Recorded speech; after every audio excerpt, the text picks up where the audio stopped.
Bueno, buenas tardes para todas y todos y siempre es un honor participar en las jornadas, ¿eh? En unas jornadas que se iniciaron el día miércoles y bueno, que tuvo ese momento tan trascendente recuperando eh, la obra y los aportes del doctor Pablo Slavin, a quien a partir de ahora llevará el nombre nuestro Instituto de Investigación de la Facultad de Derecho, y también algo que ha sido característico del Instituto, del Centro de Derechos Humanos, en todos estos años y de las jornadas, como se planteó en el panel anterior, en este sentido, el pluralismo y el debate de ideas, pero también ese debate de ideas que pueda dar respuestas a los temas de la coyuntura, ¿no?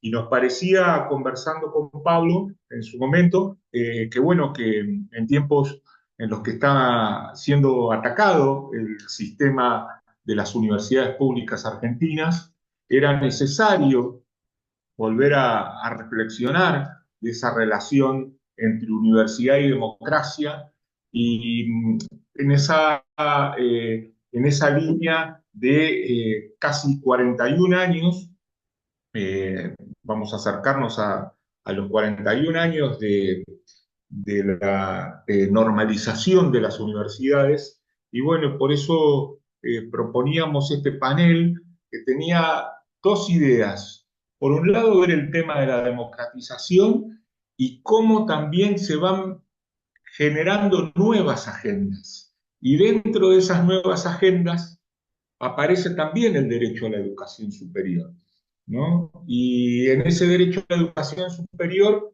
en el año 85, en el edificio de la calle Viamonte del Rectorado de la Universidad de Buenos Aires, se va a acercar una madre y va a decir, yo tengo mi hijo detenido y quiero estudiar, ¿no? Y justamente lo va a atender una pionera en la educación en contexto de encierro, como va a ser la licenciada Marta Laferrier, eh, una docente formada en Córdoba que había pasado el exilio en Venezuela, y luego se va a iniciar lo que va a ser la primera experiencia universitaria en contextos de encierro, más conocido como el proyecto del Centro Universitario de Voto, ¿no?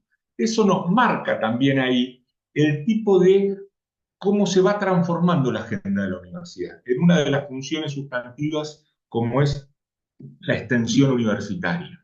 Pero también vamos a ver qué pasa con las otras funciones, ¿no? La de la docencia y la investigación, y ahí, bueno, los cuatro conformamos María Julia, Amílcar, Alfonsina Guardia, Luis Moya, como eh, docente de la Facultad de Psicología y de la Facultad de Humanidades, Pablo Coronel, también como docente de la Facultad de Humanidades, quienes integramos el Instituto de Política, el Grupo de Investigación de Historia, Política y Gestión de la Educación, ¿no? Venimos de tradiciones diferentes, algunos abogados, otros historiadores y también un psicólogo, y trabajamos en perspectiva comparada, esta normalización en nuestra universidad, que tiene características muy propias porque va a ser la primera vez que va a llegar a institucionalizarse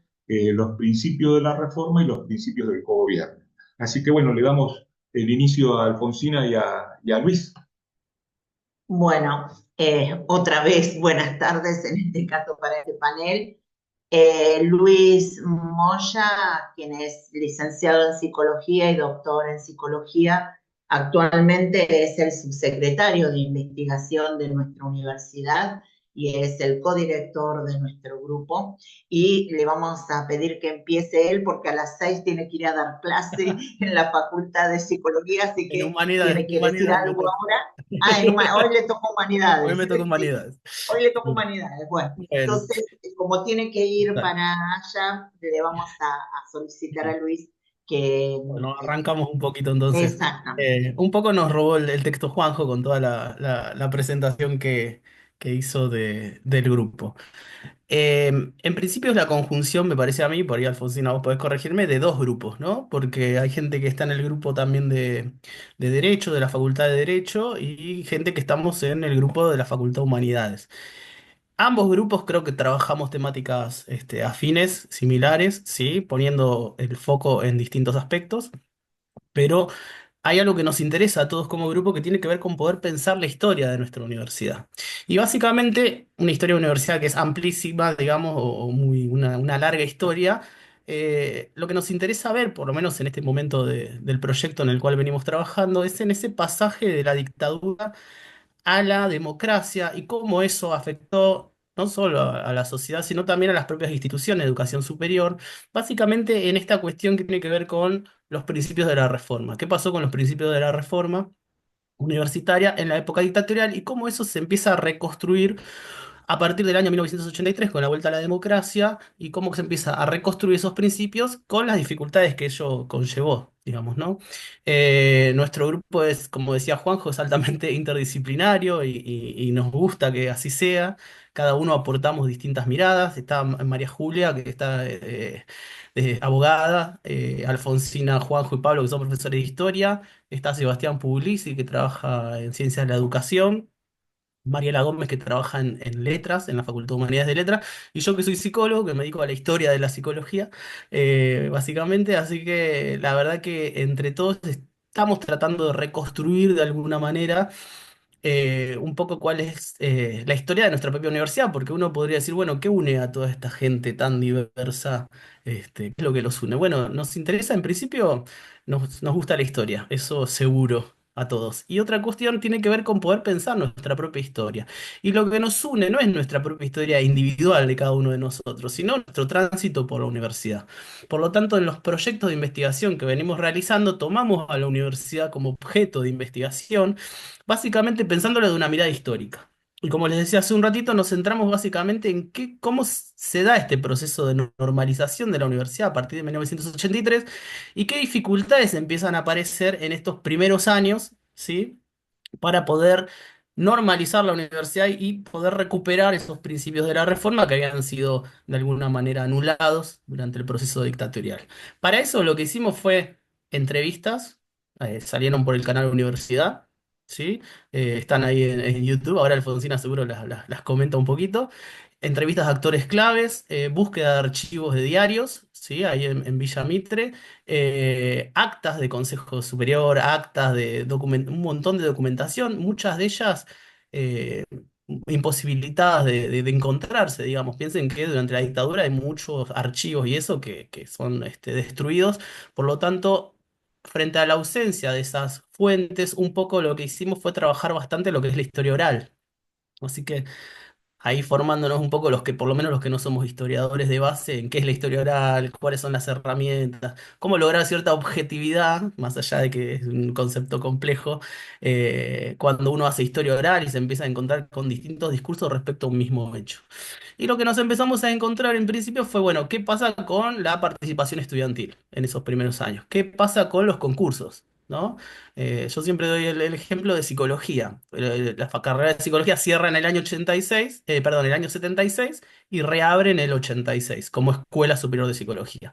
Los psicólogos en esos 10 años de cierre no se formaron y volvieron como a su ámbito privado, aquellos que no fueron perseguidos, tuvieron que exiliarse, volvieron al ámbito privado y hacían grupos de lectura, los cuales no tenían ningún tipo de certificación. Cuando empiezan a aparecer los primeros concursos en la facultad, lo que era la escuela de psicología, muchos de ellos quedaban desiertos. Venía gente de Buenos Aires, gente de La Plata como jurados, muchos de ellos quedaban desiertos porque la gente no podía certificar antecedentes, digamos, ¿no? Entonces, fíjense como un mismo hecho que tuvo que ver con un hecho histórico que tiene que ver con la dictadura, con el lugar que le dan a la facultad, a la psicología, digamos, como una ideología complicada, digamos, para ese momento, hace que afecta después en el proceso de normalización, afecta o sigue afectando lo que son uno de los pilares de la reforma que tiene que ver con la idea de los concursos, ¿sí? Bien, no sé si me extendí un poquito, Alfon. No, perfecto, Luis. Bueno, entonces Gracias. estuvimos con participación estudiantil, concursos, ¿sí? Eh, y después, bueno, la reapertura de las carreras, básicamente, ¿no? En ese momento se reabre la Escuela de Psicología, ¿sí? En el año 86, como escuela, con un montón de dificultades también en lo que era a nivel presupuestario. Piensen que el presupuesto durante la época de la dictadura había sido, de alguna manera, distribuido. Este, Había sido distribuido realmente. Entonces, cuando se crea una carrera nueva, bueno, a ver, ¿de dónde, lo que cuentan las personas que estaban en esa época, bueno, ¿de dónde sacamos la plata para crear una carrera, ¿no? Cuando ya estaba de alguna manera ese presupuesto destinado para otras carreras que habían seguido de alguna manera funcionando. Bien, Alfon, te dejo ahí un poquito más que Gracias. amplíes eso. Bueno, nosotros trabajamos muy fuertemente, por un lado, lo que tiene que ver con las carreras que se cerraron y recuperamos desde las voces de quienes en esos momentos, especialmente en la época de la vuelta a la democracia, fueron paulatinamente recuperándolas. Pero también trabajamos mucho sobre qué es lo que les pasó durante el proceso a los estudiantes, a quienes ingresaban en la universidad, cómo vivieron el ingreso. Y ahí hay mucho de un trabajo muy sutil a través de las preguntas y el análisis, porque llevar a gente que hoy raya los 60, 65 años a cuando tenían 18 años y obviamente tenían que pasar por un ingreso muy, muy duro, ¿no? Pablo, vos fuiste uno de esos 50, ¿no? Que en la universidad bajo la dictadura había definido qué derecho tuviera a 50. Alguien que integra recientemente nuestro grupo, que es becaria nuestra, participó en las jornadas con una ponencia que tenía un nombre muy particular que decía el café es para los comunistas. Y eso tuvo que ver con una entrevista que realiza nuestra becaria a alguien que era estudiante durante la dictadura y que, bueno, tuvo la increíble idea de pedir que hubiera café en el lugar donde se estudiaba, que era un colegio que pertenecía a la Iglesia Católica y que obviamente funcionaba después del secundario y la primaria. Por lo tanto, lo que pedían es que hubiera un servicio de café, porque empezaban como a las 5:30, salían a las 10 de la noche y no podían tomar nada. Y bueno, esa fue la respuesta, ¿no? El café es para los comunistas. Y obviamente fue desestimada la posibilidad. Bueno, nosotros hemos ido reconstruyendo varias cosas, eh, alguna como para mencionar, como esto del café para los comunistas.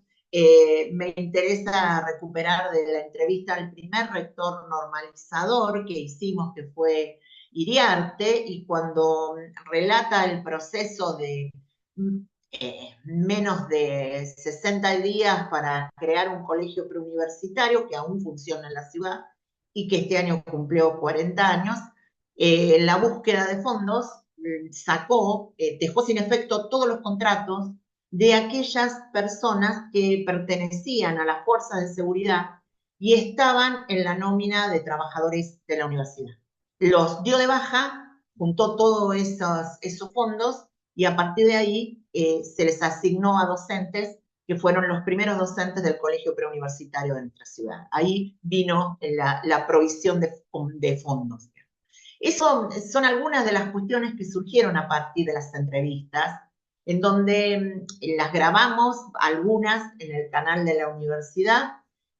Lo que está en YouTube son extractos, nosotros las tenemos obviamente completas y la idea es ir armando un archivo fílmico de las mismas y que por otro lado va a tener que seguir ampliándose, especialmente en la Facultad de Derecho, donde nos han ofrecido incluso ser filmadas, ¿bien? Como para también volver a poder armar un archivo fílmico de docentes y de estudiantes de aquella época de la Facultad de Derecho. Así que Pablo, estás nominado para el evento que van a estar a cargo especialmente de Ana Blasi y de María Julia como parte de las moderadoras Todo gusto. eso. Muy bien. Ya obtuvimos otro entrevistado. Bien, así vamos sumando gente que nos interesa pensar en esto, en un archivo fílmico de entrevistas a quienes participaron en la transición de la dictadura a la democracia. No sé si quieres seguir con Pablo, con María Julia. No, vamos con María Julia. Bueno, vamos con Pablo porque así cerramos con María Julia, que además tiene otros condimentos para decir. Así que Pablo, nos gustaría que nos dieras un poco el aporte de algunas de las cosas que vos estás trabajando más allá de las entrevistas. Bien, gracias Alfon. Buenas tardes para todos.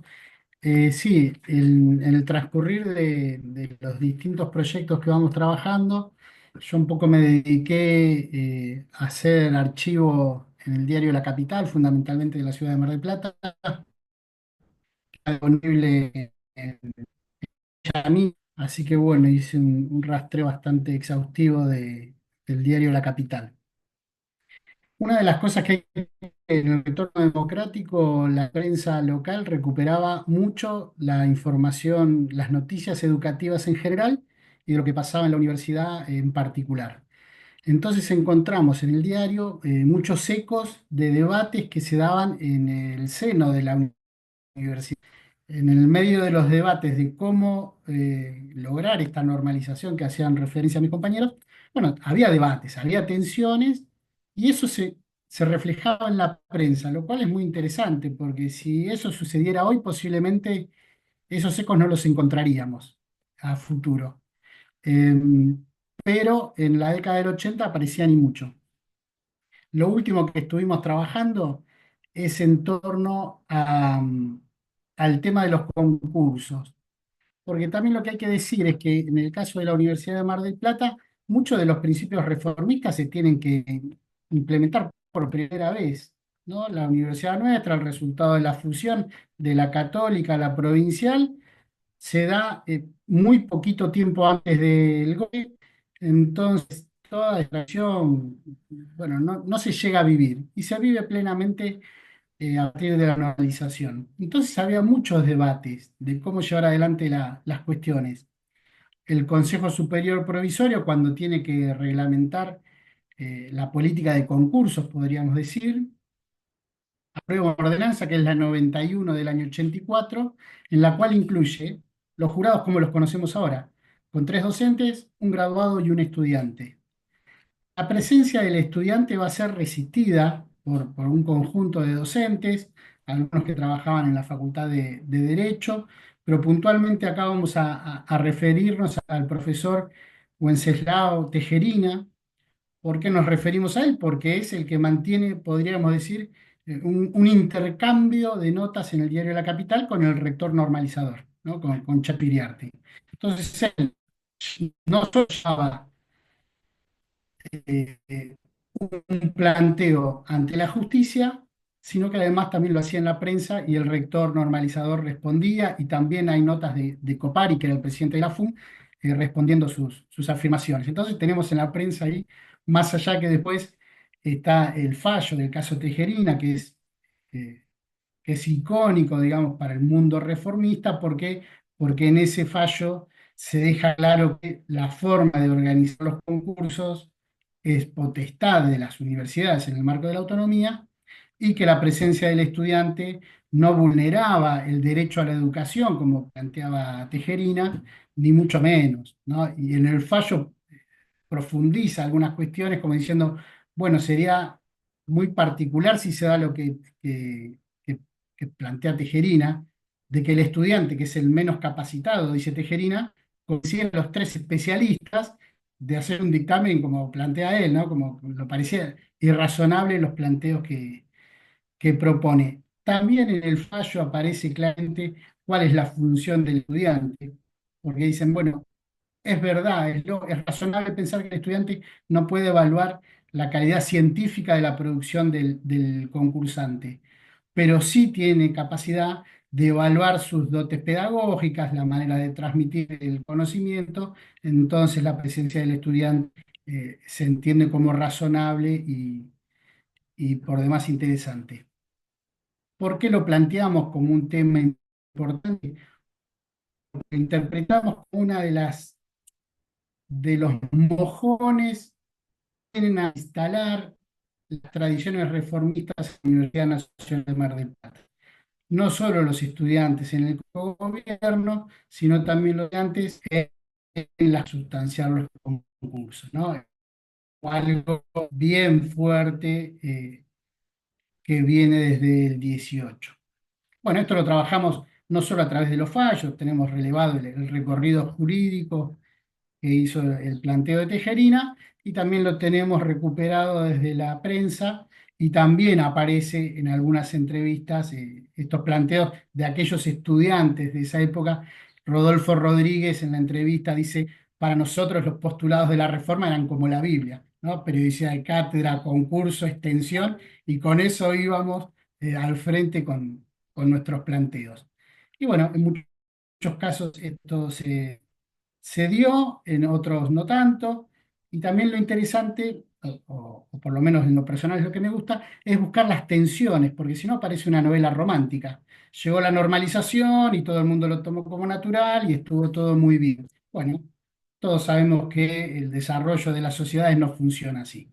Entonces, poder encontrar estas cuestiones que problematizan, que les da más humanidad a los procesos sociales, nos parecen interesantes, y ponerlos en foco me parece que vale la pena. Bueno, más o menos Esa- en esa línea de las tensiones, ¿no? También en el grupo eh, estamos trabajando un fenómeno que se da a nivel nacional y que por supuesto impacta en nuestra propia universidad, que es el fenómeno de la masificación y cómo se van a dar las políticas de ingreso en ese sentido, con la eliminación de los cupos y a su vez también cómo va a impactar la reapertura de las carreras, ¿no? Ese es un tema que, como Luis lo decía, la cuestión presupuestaria va a ser clave y recién la segunda carrera que se va a reabrir va a tardar 8 años, recién va a ser en el 94, que va a ser la reapertura de la carrera de filosofía, y recién después nos vamos al 2007 para la reapertura de la carrera de socio, y las dos últimas más recientes van a ser ciencia política, ciencia de la educación y ahora antropología. ¿No? Esta cuestión es una de las tensiones en los momentos que se dan las reaperturas y también las políticas de ingreso, ¿no? Pero en esta cuestión de ver el avance de las funciones sustantivas, también ver esas demandas, y cómo se va modificando aquí la política de la extensión, y bueno, cómo eso que yo recuperaba, que era en una entrevista que le hacían a Marta Laferrière para explicar la experiencia de la Universidad de Buenos Aires, que va a ser pionera, luego, avanzada la democracia, y ya a mediados de la década del 80 se instalan los colegios secundarios en las unidades penales en la provincia de Buenos Aires, y a principios de los 90 ya va a haber estudiantes detenidos privados de libertad ambulatoria que pueden hacer su escuela secundaria, todavía no obligatoria, por supuesto, y eso va a poner a las universidades en el desafío de dar o no un servicio educativo en el área de contexto de encierro.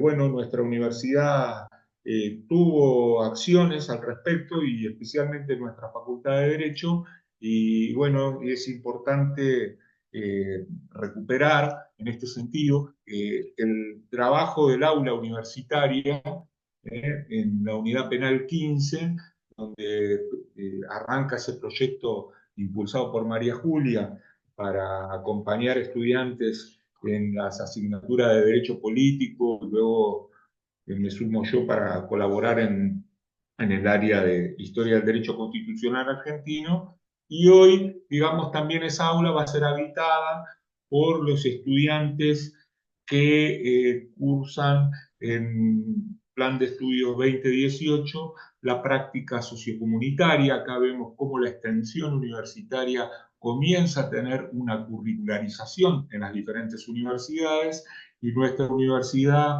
adopta en el año 2013 la incorporación de las prácticas sociocomunitarias y bueno, cada plan de estudios que va reformando en cada facultad deben incorporar las prácticas. Derecho lo ha hecho y también hoy tenemos esta experiencia de prácticas sociocomunitarias que, bueno, que María Julia va a contar la experiencia con estudiantes privados de libertad ambulatoria y también el trabajo con los estudiantes realizando su práctica sociocomunitaria. Adelante, María Julia.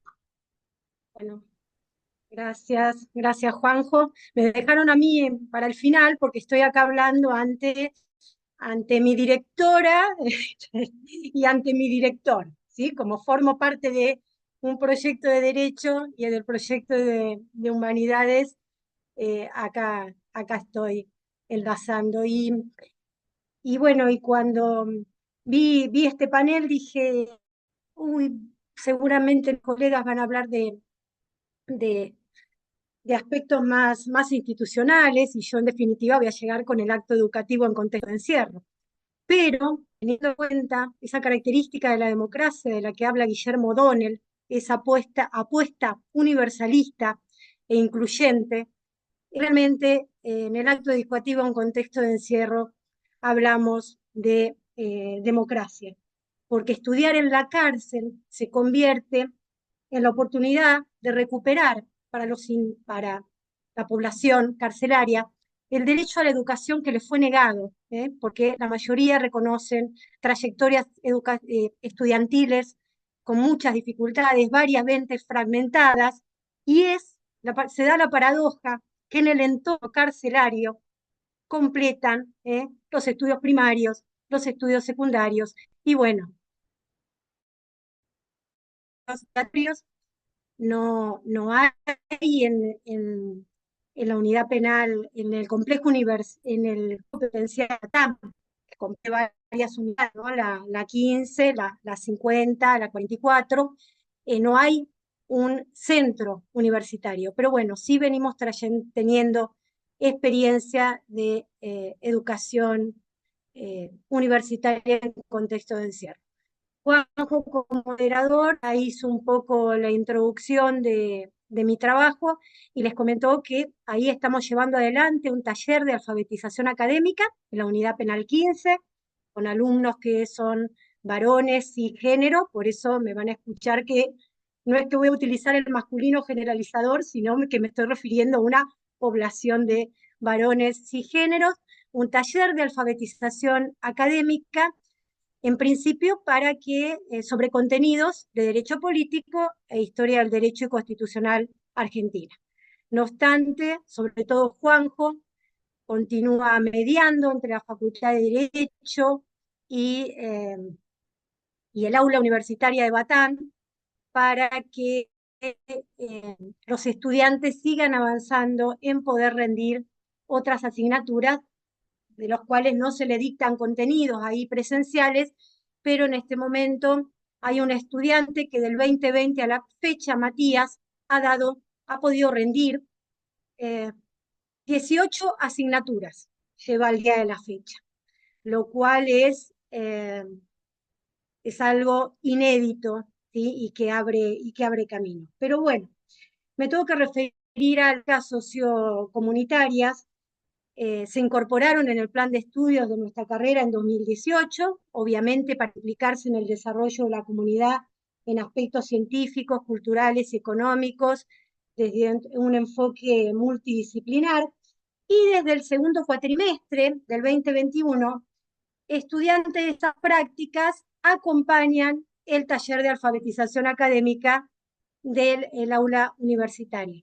Les comento, si ustedes ven el programa de estudios de las prácticas, ahí están proyectos de extensión de la Facultad de Derecho a los cuales los estudiantes de las prácticas sociocomunitarias se pueden incorporar Ese listado no es taxativo, no es excluyente, pero bueno, dentro de esos proyectos está el proyecto del aula universitaria en la unidad penal 15. Así que desde el segundo cuatrimestre del 2021, estudiantes de las prácticas sociocomunitarias concurren, completan 5 encuentros de 2 horas cada encuentro en el aula universitaria de la unidad penal 15. Como la propuesta del taller es un taller de alfabetización académica, pero en formato de estructura de participación de comunidad de aprendizaje, digamos que los estudiantes de las prácticas sociocomunitarias que acuden a acompañar a los aprendices del aula universitaria de la unidad penal 15 cumplen una función de tutoría de pares. Y como fueron tan respetuosos del tiempo Luis, Pablo, Alfonsina y Juanjo, les voy a compartir algunos testimonios del impacto en los estudiantes de la práctica sociocomunitaria, el impacto que tiene el recorrido por el proyecto que llevamos adelante en la unidad penal 15. En el trabajo que preparé para estas jornadas y que continúa el trabajo que compartí en las sextas jornadas de investigadores, grupos y proyectos en educación, organizado por Humanidades, que fue hace poco, me refiero sobre todo a los estudiantes que completaron la práctica el primer cuatrimestre de este año. ¿Por qué? Porque el pasado viernes, el 15 de noviembre, la intervención que ellos diseñaron y llevaron adelante en el aula universitaria mereció la distinción por parte de la Universidad Nacional de Mar del Plata, la distinción Mariano Salgado, distinciones que fueron establecidas por ordenanza del Consejo Superior el 7 de noviembre de este año, y que, bueno, llevan el nombre de Mariano Salgado por su compromiso con abrir el camino a estas prácticas y su accionar en pos del compromiso de afianzar el compromiso social universitario. ¿Por qué considero que los grupos de aprendices de las prácticas que se incorporan al aula universitaria, y particularmente este que mereció la distinción, ¿por qué responden fácilmente a nuestra propuesta en el taller? Porque si ustedes van al programa de estudios de las prácticas sociocomunitarias, van a ver que las prácticas sociocomunitarias también proponen actividad en comunidad de aprendizaje. Y no es menor que Juan José Jujuri integra el equipo docente de las prácticas sociocomunitarias y integra el taller de alfabetización académica en la unidad penal 15. Así que ese nexo es fundamental.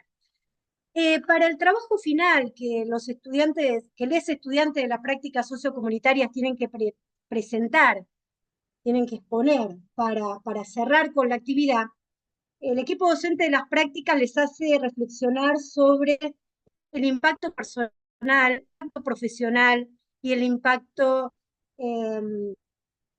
académico, profesional, personal y comunitario de la práctica.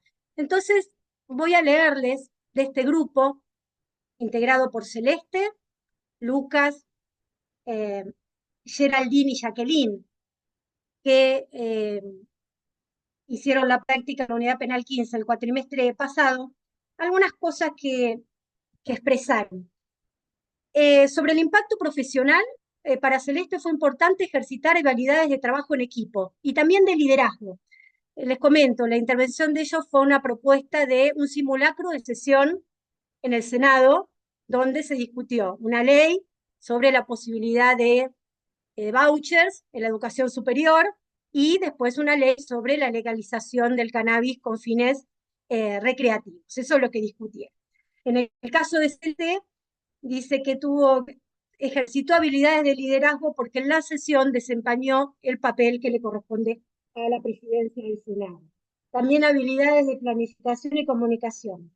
Lucas expresó haber descubierto su interés por la educación. Dice que disfrutó de acompañar en el aprendizaje a los aprendices del aula universitaria de la Unidad Penal 15. Geraldine, como a Geraldine le interesa mucho el derecho penal y se ve quizá ejerciendo la profesión o de alguna manera seguir vinculada a ese área después de la graduación, ella se concentró en la cárcel y las características de la cárcel. Y a Jacqueline le llamó la atención, fíjense esto, el trabajo físico e intelectual que importa la docencia. Ella decía, no se había dado cuenta, ¿sí? El tiempo que lleva, el esfuerzo físico y mental, armar una buena planificación. La de este grupo fue memorable. Y respecto al impacto personal, por ejemplo, fíjense lo que manifiesta Celeste. El aula me demostró ser un lugar que pese a las rejas es abierto, gentil, a veces crudo, pero real. Ahora sé que soy más valiente, más genuina, más apasionada por mi trabajo, más compasiva. Geraldine dice, tuve la suerte de compartir la actividad con 3 compañeros increíbles, el grupo se integró muy rápido, esto yo creo que tiene que ver que se integran rápidamente porque la propuesta de las prácticas, como la propuesta del taller, es trabajar en comunidad de aprendizaje, nos motivamos mutuamente, después de los encuentros nos escribíamos, dice, para chequear el estado psicológico, ¿qué les había pasado ese día en la visita al cárcel. A ver, no quiero dejar afuera, siempre que hablo de la cárcel, me acuerdo de Elías Neumann, y de escritos de Elías Neumann que decía que cuando hablamos de ciertas poblaciones, ¿no? En los encuentros académicos hay que traer sí o sí el testimonio, ¿no? Esas personas. Entonces, les voy a leer párrafos de Matías y de Víctor en que valoraron la actividad propuesta por los aprendices de la práctica sociocomunitarias, pero también reflexionaron, ¿no? Lo que significó esta visita. Matías dice que cree que son temas importantes los que vieron en la práctica, que hoy en día en la sociedad se discute. Por otro lado, Víctor expresó, es muy gratificante recibir a compañeros que están en el mismo sueño que yo y darles las gracias por ser inspiración de otros y sobre todo gracias por no rendirse. Me llevo lindos recuerdos de cada uno de ustedes. Y respecto de la actividad, dijo que bajar la esposal, la argumentación, este simulacro de sesión en el Senado, fue bastante rico, que aprendió a fabricar una respuesta o de armar más o menos rápido un buen argumento. Dice que a la hora de ordenarse con el material le resultó un poco engorroso en un principio, pero que una vez que pudo encontrar el camino lo ordenó, lo pudo continuar y ordenarlo mentalmente.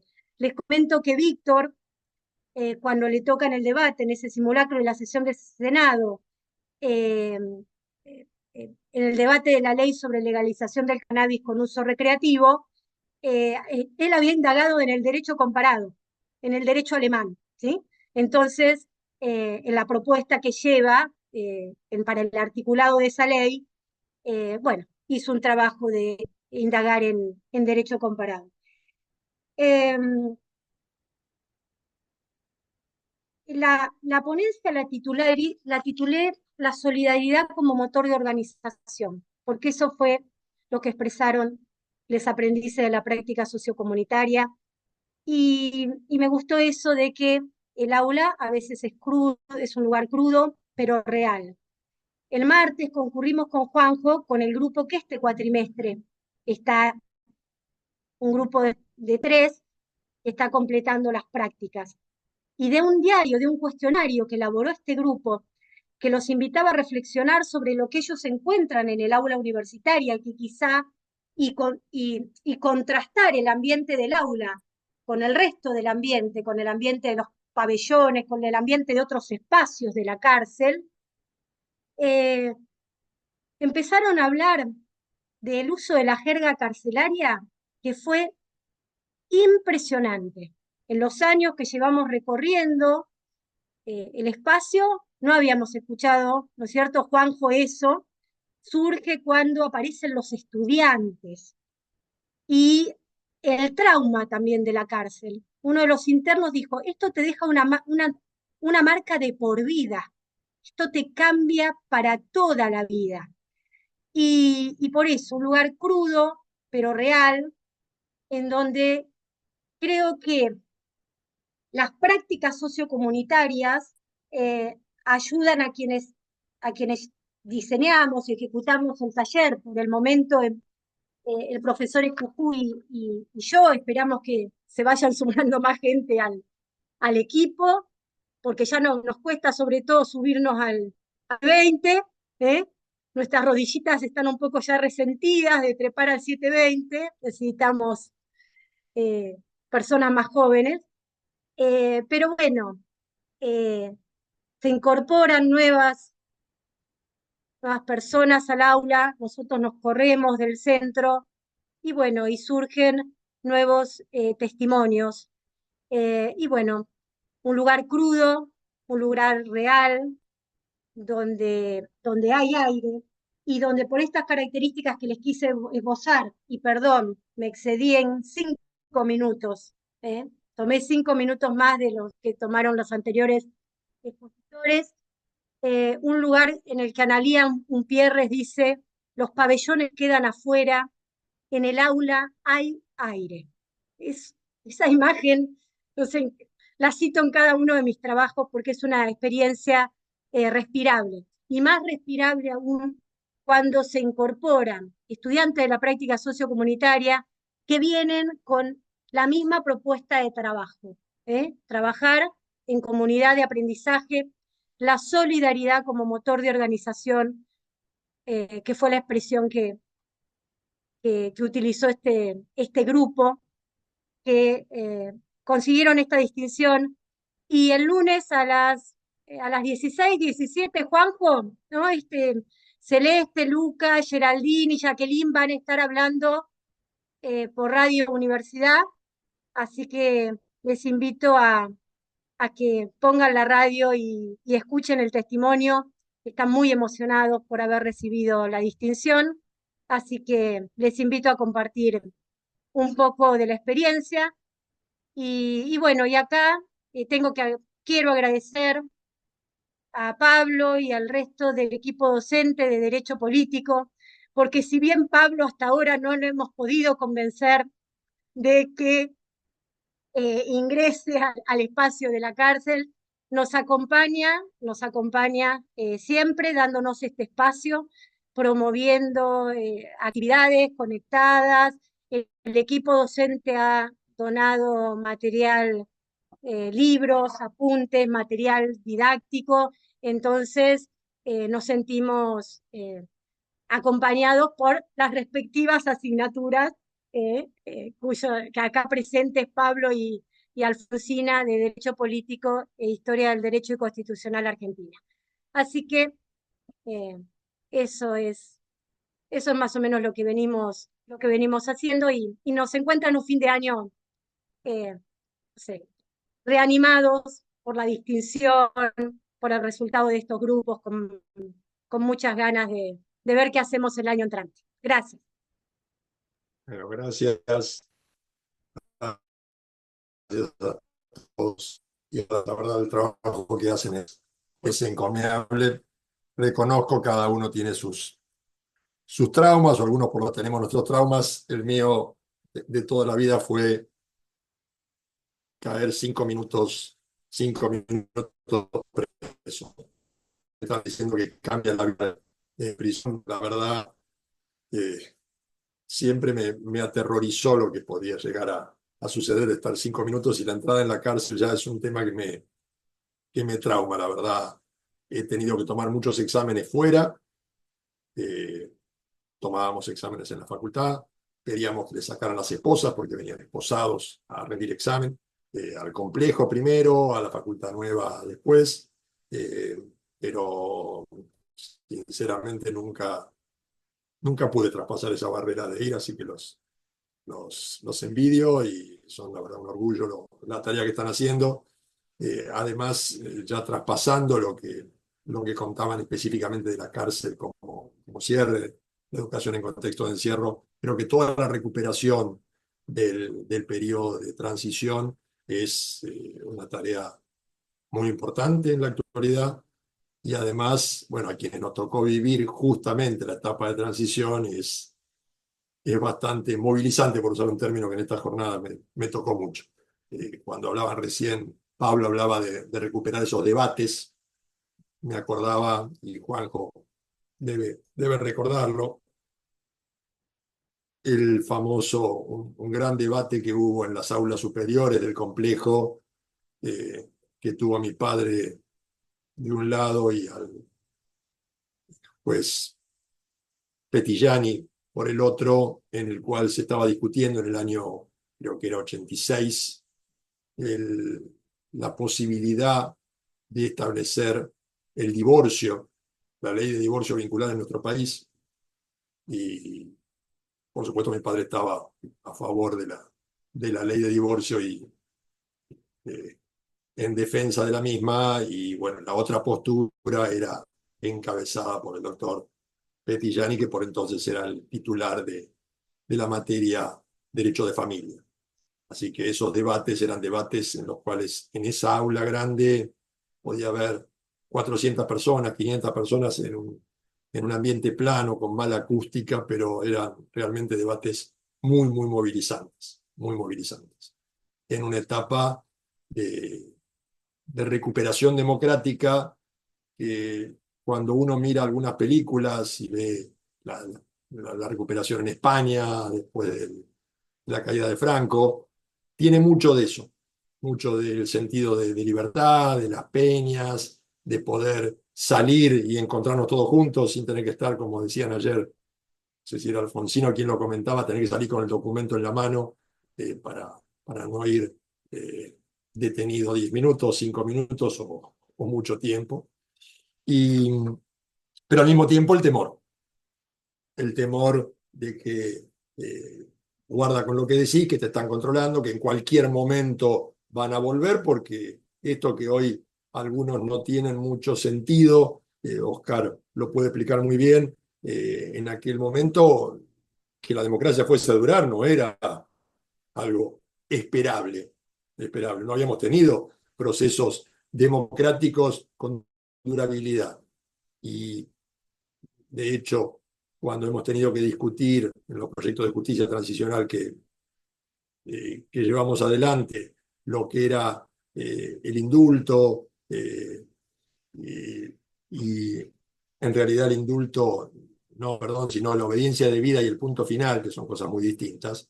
Cuando discutimos esas dos leyes, y a veces se le critica a Alfonsín por esas leyes, se pierde el contexto, se pierde una situación en la cual había una amenaza real, permanente, de golpe de Estado. En un gobierno democrático que fue el único en la historia en la que juzgó a militares sin tener la fuerza militar detrás. Porque lo que se estudia como Nuremberg y el gran juicio de las juntas, Nuremberg se hizo con todas las fuerzas triunfadoras, con todos los ejércitos. Alfonsín lo hizo sin nada, sin nada. Y yo creo que ahí es donde tenemos que valorar los tiempos y medirlos con otra distancia. Y creo que todo el estudio que ustedes están haciendo está recuperando eso. Cuando hablaban de Liria, mi hermano, Hernán, comparte conmigo el estudio, fue la primera promoción de Liria. Y Liria fue un colegio revolucionario. Era un colegio en el que no sonaba el timbre, en el que los chicos tenían una hora libre y podían salir del colegio, algo inimaginable cuando quienes veníamos de un colegio, otro colegio acá, no podía salir del colegio porque era un régimen casi policial. Recuperar todo eso y traerlo hoy al valor, creo yo, superior al que tenía hace 10 años. Porque estamos viendo un contexto realmente preocupante. Simplemente quería hacer estos comentarios, no quiero monopolizar el diálogo, queda abierto como hacemos siempre, y, aunque Juanjo es el que maneja como moderador, me metí en el medio, abrir a comentarios, a debates, y Te dejo a vos, Juancito. Bueno, la verdad que queda abierto y el sentido también de ese panel, como decíamos, que terminara María Julia, era cuando algunos distraídos se preguntan qué hacemos en la universidad, aparte de hacer docencia, investigación, y hacemos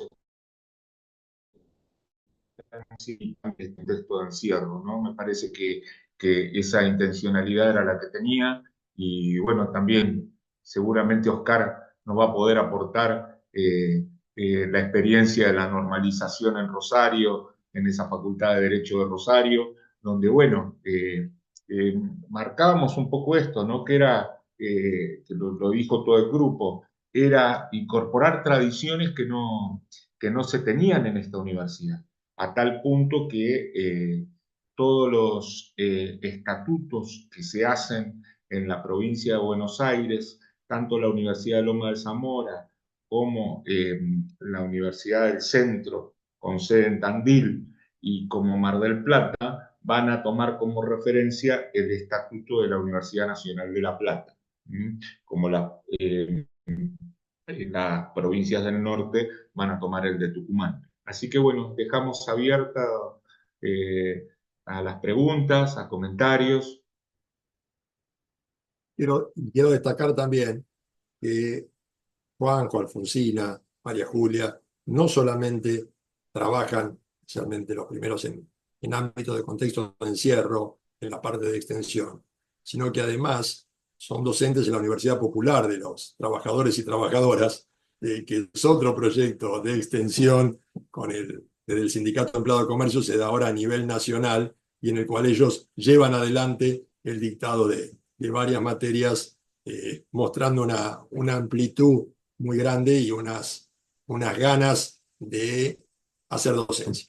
Y creo que es un poco lo que compartimos todas y todos los que estamos acá. Eh,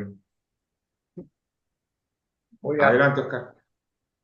no, ya que hiciste mención, efectivamente, yo también viví muy intensamente todo ese periodo. Yo fui el primer secretario académico de la Facultad de Derecho post dictadura, digamos. Así que teníamos una gran tarea, porque entre otras cosas no existían estos instrumentos, las computadoras y todo esto, ¿no? Y de una facultad, una universidad, empezaban 200 personas, 200 estudiantes, pasábamos de golpe a 5.000, ¿no? Y bueno, había que trabajar, los empleados eran los mismos, la, la, pero, era una cuestión agridulce, digamos, ¿no? Era una etapa de mucha alegría, de mucha esperanza.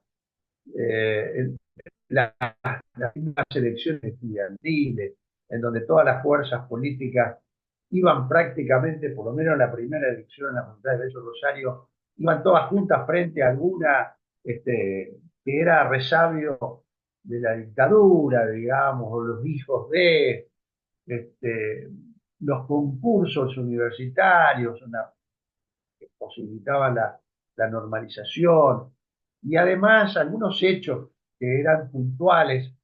En el caso de la provincia de Santa Fe, ustedes saben que allí, además de haber centros de detención, estaba, este, bueno, se conformó la CONADEP de la provincia de Santa Fe, de la cual hablamos hace poco con Juanjo, ¿no?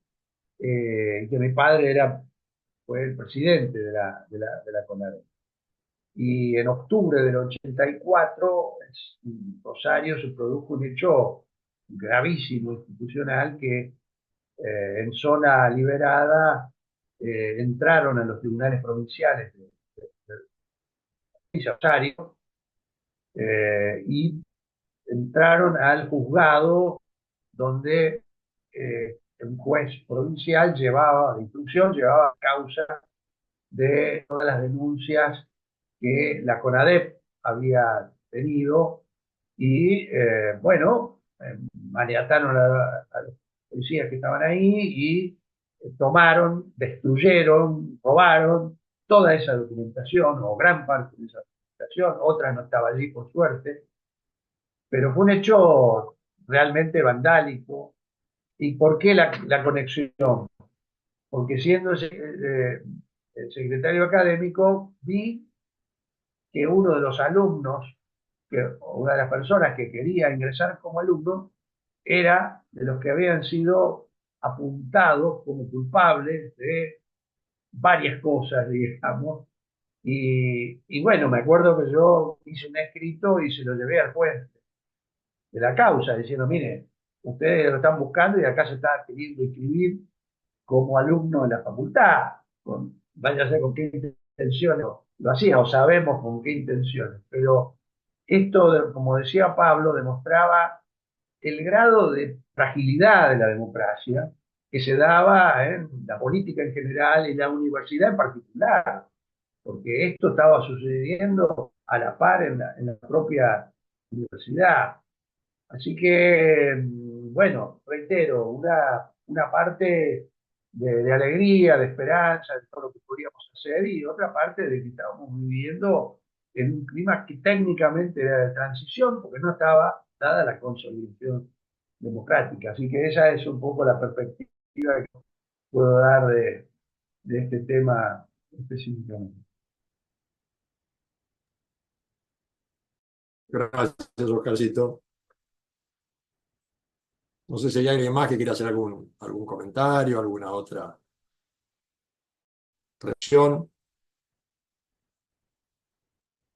¿O dejaste mudos, Juanjo y el equipo? Bueno, si es así, les pido abrir los micrófonos para dar un fuerte aplauso. Han sido 3 días de jornadas muy intensas, creo que muy fructíferas. Por suerte, materiales, la mayoría han podido ser tomados, subidos al espacio nuestro, así que van a poder difundirse, recuperarse. Quiero agradecer a todas y todos por la participación, por el envío de ponencias, por la permanencia acá escuchando, porque creo que se aprende muchos saberes y esta idea de poder polemizar, poder discutir, poder no estar de acuerdo, pero poder no estar de acuerdo sin descalificar. Siempre quiero insistir con eso en tiempos donde cada vez lo que se pone más de moda y lo que rinde más es descalificar. No atacar o discutir ideas, sino directamente eliminar a la otra persona, con lo cual las ideas quedan en un segundo plano y lo que se impone o termina imponiendo es la fuerza, y creo que es un retroceso que no podemos admitir, y tenemos que dar la discusión en ese ámbito. Así que bueno, agradecerles, esperemos el año que viene tiene un sonido más rimbombante, más fuerte, y bueno, para quienes nos encontramos todos los jueves en el sentido de ciudad, siempre es un gusto volver a vernos ahí, y la semana que viene vamos a tener ya uno de los últimos encuentros del año, porque parece que aunque no lo vean, se termina el año. Así que un abrazo muy grande, damos por cerradas las jornadas, concluidas, y gracias sinceramente por tantos años. Un abrazo grande. Gracias, profesor. Gracias a todos y todas. Muchas gracias. Hasta pronto. Los queremos.